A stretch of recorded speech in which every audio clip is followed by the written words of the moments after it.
ओम नमः सिद्धेभ्यः। ओम नमः सिद्धेभ्यः। ओम नमः सिद्धेभ्यः।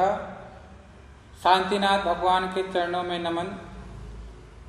गोमटेश्वर बाहुबली भगवान के चरणों में नमन। आचार्य शांति सागर जी महाराज के चरणों में नमन। आचार्य अभिनंदन सागर जी महाराज के चरणों में नमन। आचार्य अनुभव सागर जी महाराज के चरणों में नमन। आचार्य मांगतुंग स्वामी के चरणों में नमन। भक्तामर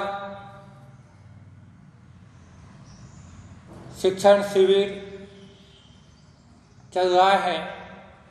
हमने 4 तारीख को, 5 तारीख को, 6 तारीख को और आज 7 तारीख हो गई। और आज हम भक्तामर काव्य का 5वां और 6ठा काव्य देखेंगे। तो आइए पे हम काव्य पढ़ लेते हैं। सोहम तथापि तव भक्ति वसान मुनीश कर्तुम स्तवम विगत शक्तिरपि प्रवर्त प्रीत्यात्मवीर्यमविचारमगीमगेन्द्रम् नाभ्येति किं निजशिशो परिपालनार्थम् अल्पश्रुतं श्रुतवतां परिहासधाम त्वाद्भक्तिरेव मुखरे कुरुते बलान् माम् यत्कोकिलमधौ मधुरं विरोति तच्चाम्रचारुकलिकानिकैकहेतुर्। ये दोनों काव्य का वाचन हमने अभी किया। दोनों काव्य हमने पढ़े और इन दोनों काव्य में जो काव्य नंबर 5 है उसमें आचार्य मांगतुंग स्वामी स्वयं कह रहे हैं मैं कमज़ोर हूँ, अपने आप को कमज़ोर बता रहे हैं, अल्पज्ञ बता रहे हैं, फिर भी मैं भक्ति के कारण आपकी भक्ति कर रहा हूँ। ये काव्य में आचार्य मांगतुंग कह रहे हैं कि मैं कमज़ोर हूँ, शक्तिहीन हूँ, शक्ति रहित हूँ, अल्पज्ञ हूँ, पूर्ण ज्ञानी नहीं हूँ, फिर भी श्रद्धा के कारण आपकी भक्ति कर रहा हूँ और आपकी वंदना आराधना कर रहा हूँ। इस बात से स्पष्ट है कि भगवान की भक्ति वो सब कर सकते हैं जो मन सहित हैं। जिनका मन है वह भगवान की भक्ति आराधना उपासना कर सकता है। भक्ति में शक्ति की आवश्यकता नहीं है। भक्ति में ज्ञान की भी बात नहीं है कि कितना ज्ञान होना चाहिए, और भक्ति सिर्फ श्रद्धा और आस्था और विश्वास से की जाती है। तो आप सब इस काव्य से समझना कि आचार्य मांगतुंग स्वामी स्वयं अपने आप को शक्तिहीन बता रहे हैं, कमज़ोर बता रहे हैं, अल्पज्ञानी बता रहे हैं, फिर भी उन्होंने श्रद्धा के कारण और भक्ति के कारण भगवान आदिनाथ की भक्ति की। तो हम भी यही मान के चलना, अब यही सोचना कि मैं भी कमज़ोर हूँ पर भगवान भक्ति तो करूँगा। मैं शक्तिशाली होने की इंतज़ार नहीं करूँगा कि जब मैं ज्ञानी बन जाऊँ, मैं शक्तिशाली बन जाऊँ, तब आपकी आराधना करूँगा, तब आपकी उपासना करूँगा। ऐसा कहने सोचने में अपना समय व्यर्थ मत गंवाना, क्योंकि इस काव्य से स्पष्ट है कि भक्ति ही भक्ति करा सकती है, श्रद्धा ही भक्ति करा सकती है। उसमें शक्ति की आवश्यकता नहीं है, ज्ञान की आवश्यकता नहीं है, क्योंकि भक्ति अंतरंग से होती है और अंतरंग की पवित्रता बाहर की पवित्रता बना देती है। हमारे पास एक बहुत अच्छा उदाहरण है। यह अल्पज्ञ कहा था और शक्तिहीन भी कहा था। इस धरती पर मानव से ज्यादा शक्तिशाली अभी कोई है नहीं। इस मध्य लोक में हम जहां बात कर रहे हैं, जहां हम बैठे हैं, पद्म पुराण में एक कहानी आती है, एक प्रसंग आता है। उस प्रसंग का कुछ हिस्सा आपको सुना रहा हूं। रावण ने त्रिलोक मंडल हाथी पर विजय प्राप्त किया था, अर्थात उसे अपने वश में किया था। और राम जब लंका पर विजय प्राप्त कर चुके थे और रावण मरण को प्राप्त कर चुका था, और जब राम वापस अयोध्या लौटे तो उनके साथ वो त्रिलोक मंडल हाथी भी आया। यहाँ आने के बाद कुछ समय बाद अयोध्या में देशभूषण कुलभूषण दोनों मुनिराज आए। उनका उपदेश सुनने राम सहित पूरा परिवार, भरत आदि सब गए। और उसी समय भरत ने दीक्षा धारण कर ली, भरत को वैराग्य हो गया। और उस हाथी ने भी वहां पर मुनिराज का उपदेश सुना और उसने अपने जीवन में तप को धारण किया। 4 वर्ष तक तप शरण किया, अपने शरीर को कमजोर किया, खाने पीने पर कंट्रोल किया, संयम से रहा, वही खाता था जो हिंसा से रहित होता था, जो प्रासुक होता था।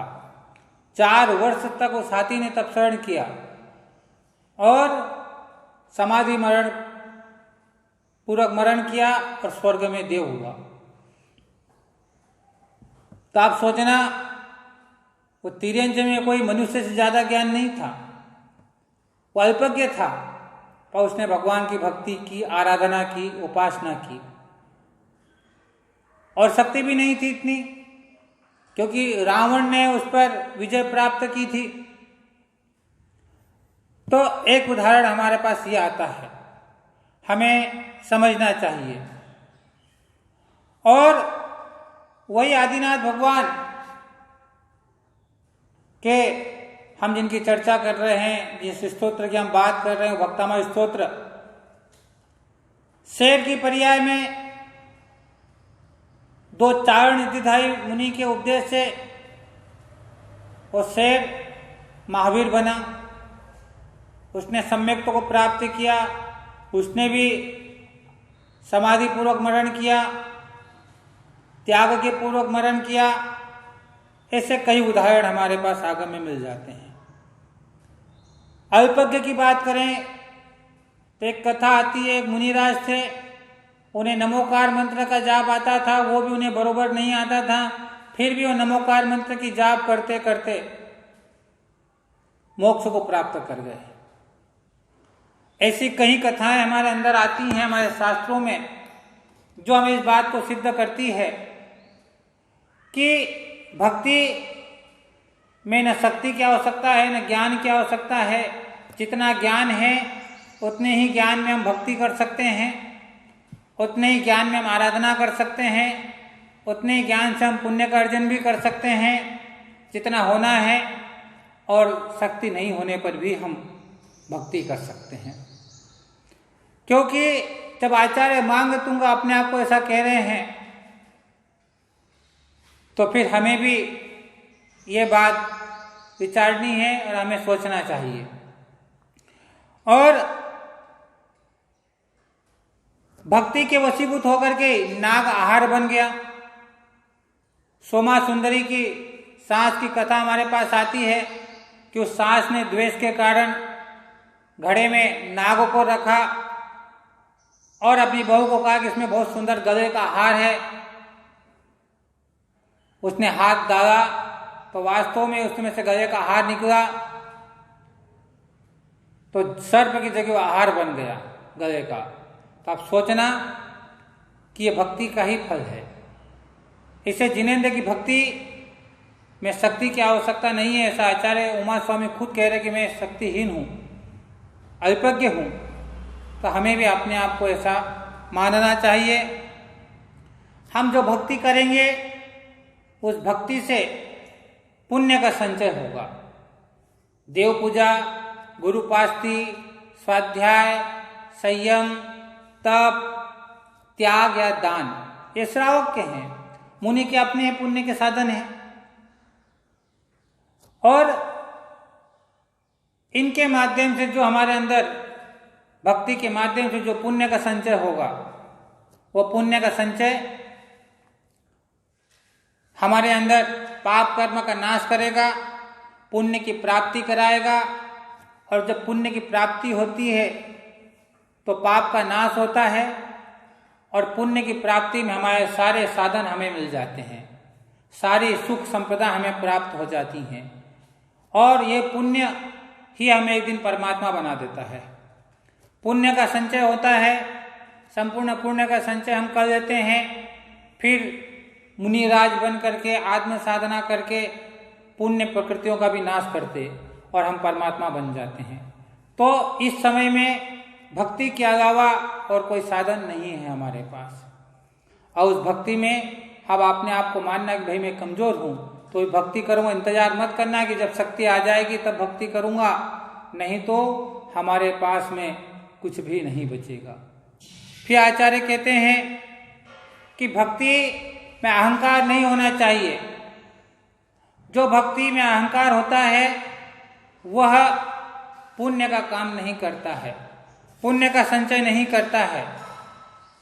भगवान बिना अहंकार के आपकी भक्ति करूँगा तो भक्ति ही मेरे जीवन में पुण्य का संवर्धन करेगी।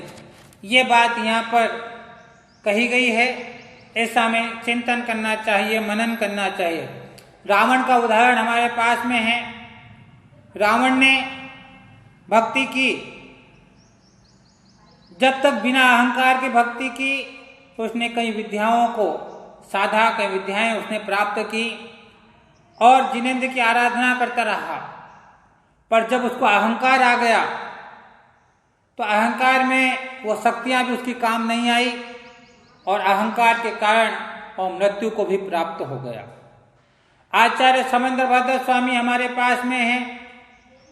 उन्होंने भक्ति की और भक्ति में भक्ति की और पत्थर में से भी उन्होंने चंद्र भगवान की प्रतिमा को निकाल दिया। तो भक्ति में इतनी शक्ति है कि एक पत्थर था, उस पत्थर में से भी चंद्र भगवान की प्रतिमा निकाली। राजा ने कहा कि इस पत्थर को नमस्कार करो, नहीं किया कि मैं पत्थर का नमस्कार सहन नहीं कर पाएगी क्योंकि मैं वितराग भगवान को मानने वाला हूँ। राजा नहीं माना और भक्ति करते करते चंद्र भगवान जब स्वयंभू स्तोत्र लिखने लगे, पढ़ने लगे और आठवें भगवान की जैसी स्थिति आई, चंद्र प्रभम चंद्र मरीचि गौरम, और उस समय वहां पर उस पत्थर में से प्रतिमा निकल गई। ऐसे कई उदाहरण हमें मिल जाएंगे कि भक्ति ही है, वो जिनेंद्र की भक्ति ही हमारे अंदर शक्ति पैदा कर देती है। जिनेंद्र की भक्ति ही मुझे हमारे जीवन में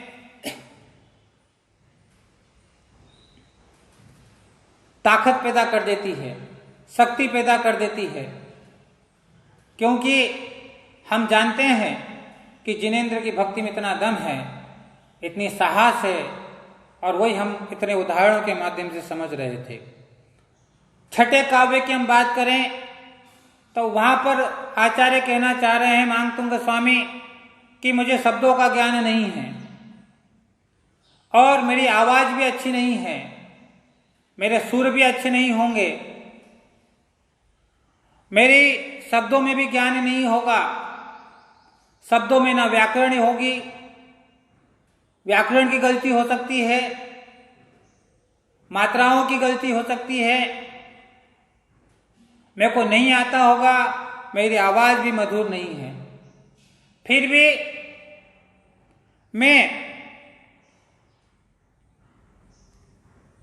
भी मैं आपकी भक्ति है जो, वो भक्ति ही मुझे भक्ति करने के लिए प्रेरित कर रही है, मुझे भक्ति करने के लिए ही बार बार मन में विचार पैदा कर रही है। तो आपकी भक्ति ही मुझे आपकी भक्ति करने के लिए प्रेरित कर रही है। शब्दों का ज्ञान नहीं है, फिर भी मैं आपकी भक्ति करूंगा। आप भी यही सोचना कि आप में कोई पाठ याद नहीं हो, भक्ति याद, कोई शब्द आपको नहीं आते हो, फिर भी भगवान की भक्ति करना मत छोड़ना। आप गूंगे हो, तोतले बोलते हो, आपके शब्द अटकते हो, आपको स्मरण नहीं रहता हो, फिर भी आप भक्ति करना, आपको स्मरण भी आ जाएगा, आपकी आवाज भी मधुर हो जाएगी और शब्दों का ज्ञान भी आपको हो जाएगा। हमारे पास एक उदाहरण है मेंढक का। मेंढक को पता चला कि भगवान महावीर स्वामी का समोसरण आ रहा है, भक्ति की वशीभूत होकर के वो निकल पड़ा। न उसमें शब्दों का ज्ञान था, न उसकी आवाज अच्छी थी, फिर भी निकल पड़ा और रास्ते में मर गया हाथी के पैर के नीचे। तो समोसरण में जाकर के देव हुआ। फिर जाकर के उसने भगवान की भक्ति की, तो भक्ति की भावना से ही वो मेंढक वहां पहुंच गया। तो भक्ति में शक्ति होती है। समोसरण में देखें, तिर्यंच शेर जैसा क्रूर प्राणी, तिर्यंच देव मनुष्य एक साथ बैठ करके भगवान की भक्ति करते हैं। जब जिनेंद्र भगवान ने भेद नहीं किया कि भक्ति सभी कर सकते हैं, भक्ति ही आपको इन गतियों से मुक्ति दिलाएगी, भक्ति आपको दुखों से दुख दिलाएगी, भक्ति ही आपके शरीर को, आपकी आवाज को सुंदर करेगी, आपका ज्ञान बढ़ाएगी, आपका क्षय उपशम बढ़ाएगी और आपको एक दिन केवल ज्ञान तक पहुंचा देगी। तो भक्ति की वशीभूत होकर मेंढक भी देव बना। समोसरण में सारे जीव बैठते हैं, इसका मतलब भक्ति कोई भी कर सकता है। अपने योग्य, अपने अनुसार जितना उसको ज्ञान है उतनी करे, क्योंकि भक्ति ही भक्ति करने के लिए मजबूर करती है हमें। और आपके संपर्क में जो आता है उसके कर्म नाश हो जाते हैं। आपके संपर्क में जो आज तक आया उसने अपने कर्मों का नाश कर दिया है। इससे बड़ा और अतिशय क्या हो सकता है भगवान, कि आपकी भक्ति ही हमें भक्ति करने के प्रेरित करती है। और ध्यान रखना कि आपके संपर्क में आने वाला ध्यान तप के माध्यम से कर्म की निर्जरा करता है, वो आपकी भक्ति करता है। कहा भी है ना, आत्मा के द्वारा आत्मा के हम ध्यान करते हैं, आत्मा का स्वच्छ स्वरूप हमें प्राप्त हो जाता है, कर्म रहित आत्मा हमें प्राप्त हो जाती है। तो भगवान आपकी भक्ति है सब कुछ मेरे लिए, बस मैं आपकी भक्ति करूंगा और भक्ति करने के लिए भी मुझे भक्ति ही प्रेरित कर रही है। अब सवाल जो शब्द की सुंदरता है, मधुर आवाज है, शब्दों का ज्ञान है, ये सब शुद्ध सुंदर शब्द हैं, सुंदर आवाज, ये सब नाम कर्म का फल है। शुभ नाम कर्म से हमें यह सब प्राप्त होता है। तो भगवान ये सब कर्मों की निर्जरा होगी। इस प्रकार से ये दोनों काव्यों को हमने समझा कि यहाँ आचार्य क्या कहना चाह रहे हैं। आचार्य के जो शब्द थे उन शब्दों का हमने विश्लेषण किया है, यही उनका भाव होगा, यही उन्होंने अंदर चिंतन और मनन किया होगा।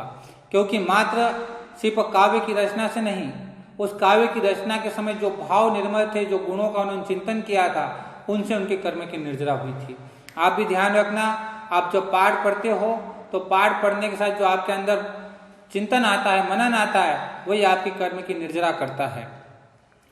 तो हम अब पांचवें और छठे काव्य का अर्थ देख लेते हैं। भावार्थ क्या है कि हे मुनीश, हे मुनियों की ईश, तथापि मैं शक्ति रहित हूँ, शक्ति रहित होता हुआ भी मैं अल्पज्ञ हूँ और भक्तिवश आपकी स्तुति करने के तैयार हुआ हूँ।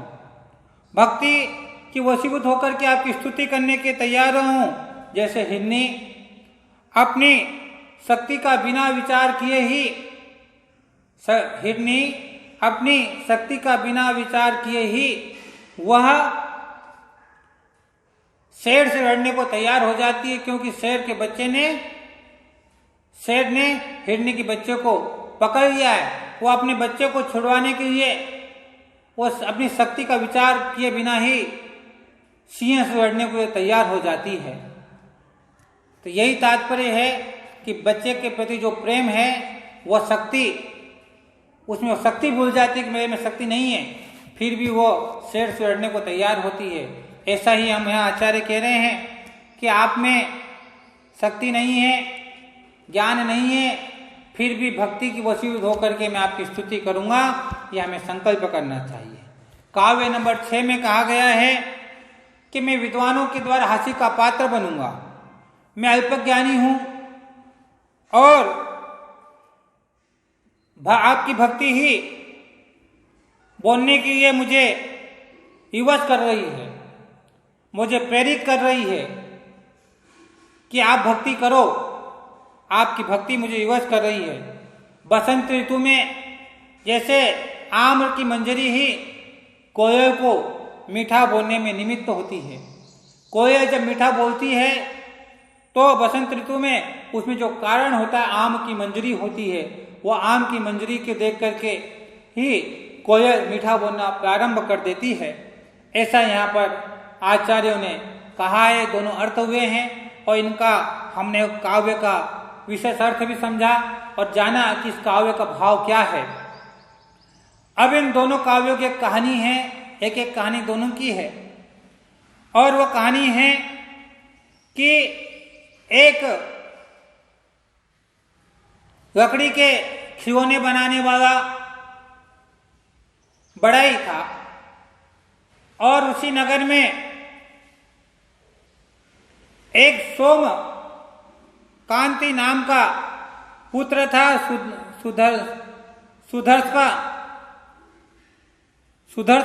सुधर्ष का पुत्र सोमकांति था।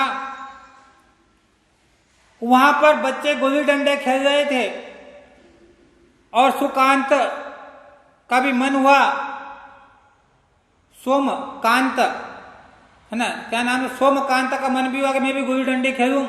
उसने एक दयालु बच्चे से कहा कि आप मुझे तुम्हारा डंडा दे दो, मैं भी ये खेलना चाहता हूं। सुकांत उस बच्चे ने सुकांत को डंडा दे दिया और डंडे के माध्यम से वो गुल्ली डंडे खेलने लगा। कुछ देर खेलने के बाद वो डंडा टूट गया। अब सोमकांत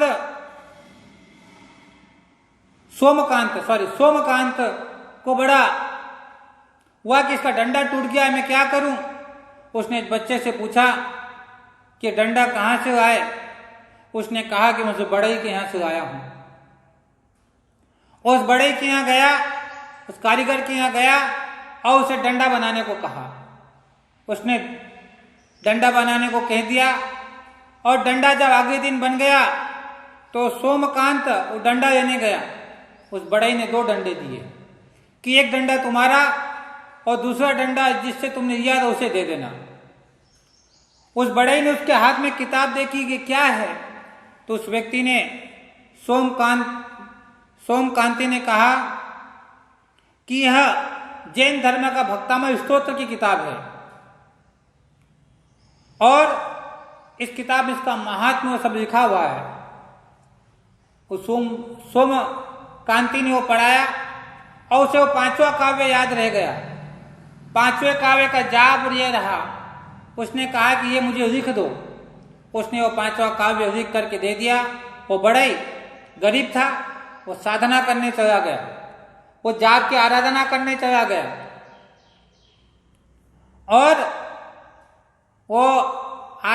कर रहा था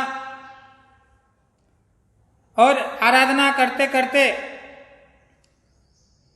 कुछ दिनों बाद वहां पर उसके सामने अजिता देवी आई और उसने कहा तुम्हें क्या चाहिए। उस बड़ाई ने कहा कि मैं बहुत गरीब हूं, मुझे धन चाहिए। और धन कहाँ है? उस देवी ने बताया उसे वहां से बहुत सारा धन प्राप्त हो गया। अब उसने सोचा कि इतना धन मुझे प्राप्त हुआ है, भक्तामर के माध्यम से पैदा हुआ है, तो उसने कहा कि सबसे पहले इस धन से मैं मंदिर बनाऊंगा।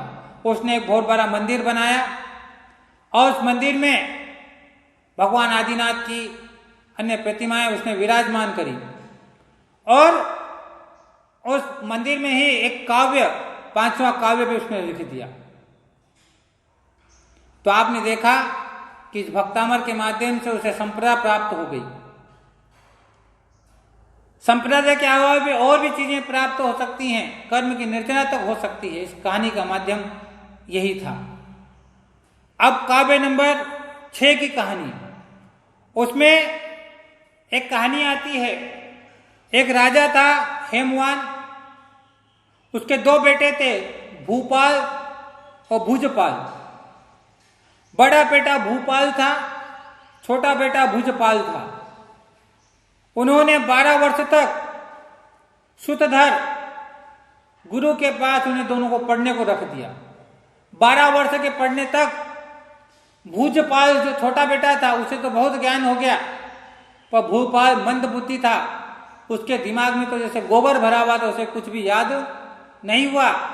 उसने राजा को आकर के कह दिया कि राजन, आपके बड़े बेटे बिल्कुल दिमाग में गोबर भरा हुआ है ऐसा लगता है, इसको कितनी बार भी पढ़ा है समझ में नहीं आता है। पर जो छोटा बेटा है भुजपाल, उसे व्याकरण, संस्कृत, प्राकृत, न्याय सब कुछ याद हो गया है। भुजपाल ने सोचा मेरा बड़ा भाई है। भुजपाल ने कहा कि मैंने सुना है, मुनियों के मुखारविंद से सुना है, और उसने अपने भाई को 6ठा काव्य पढ़ने को दे दिया, उसकी साधना करने को दे दी, उसके मंत्र दे दिए और 21 दिन तक उसने मंत्र की साधना की। क्योंकि बड़े भाई को भी ज्ञान होना चाहिए, छोटे भाई को भी मंत्र किसी मुनि के द्वारा ही बताया गया होगा उपदेश में। तो वह उसने 21 दिन तक किया और अजिता देवी वहां सामने प्रकट हो गई।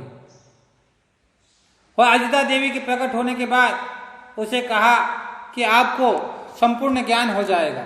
संपूर्ण मतलब आपके अंदर ज्ञान का क्षय उपशम होगा।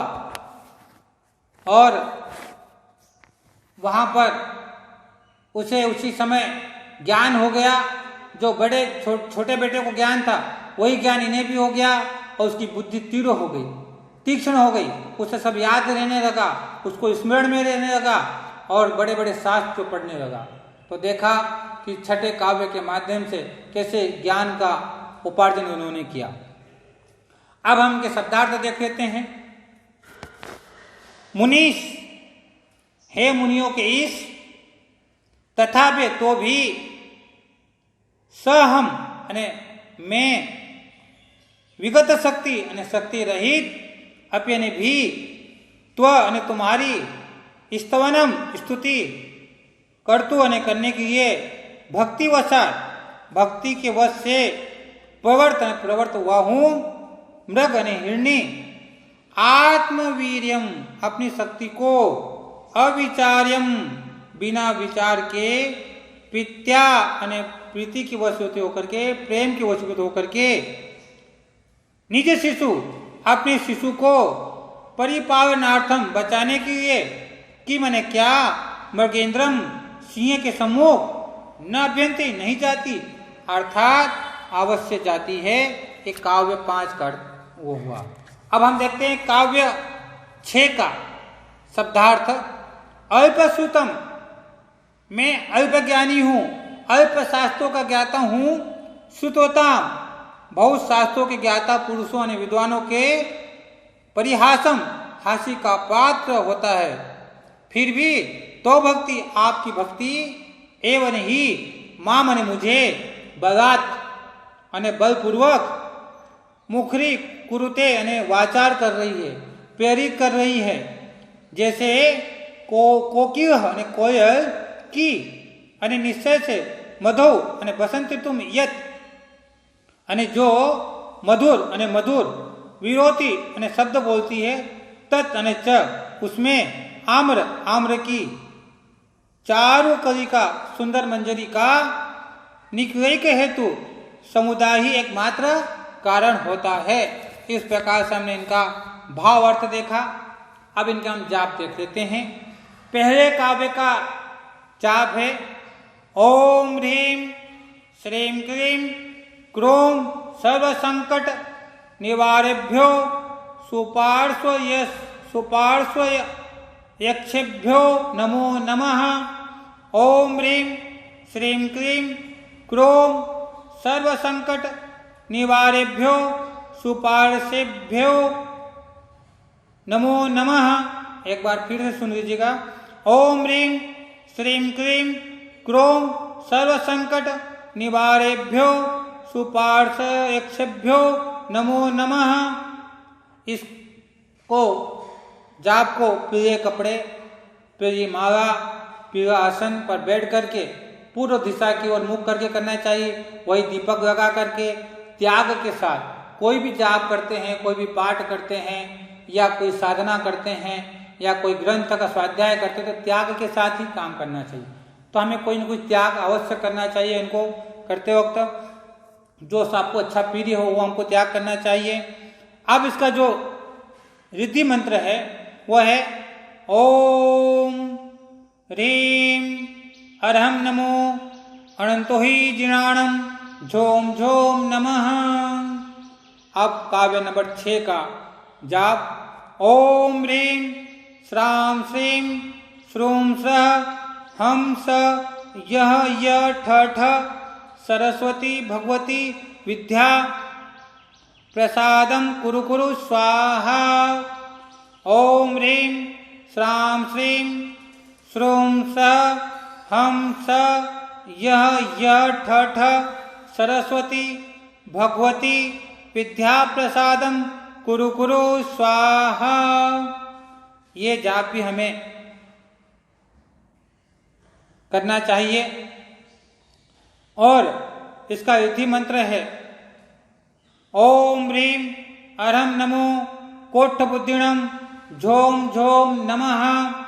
इस प्रकार से जाप हमें करना चाहिए। छठा जाप है जो हमें पीले वस्त्र और सफ़ेद वस्त्र और सफ़ेद कपड़ा माला पहन करके पूर्व मुख होकर के करना चाहिए। और इनके कपड़ों का कलर अन्य और भी अन्य मान्यताओं में अन्य कलर भी आया है।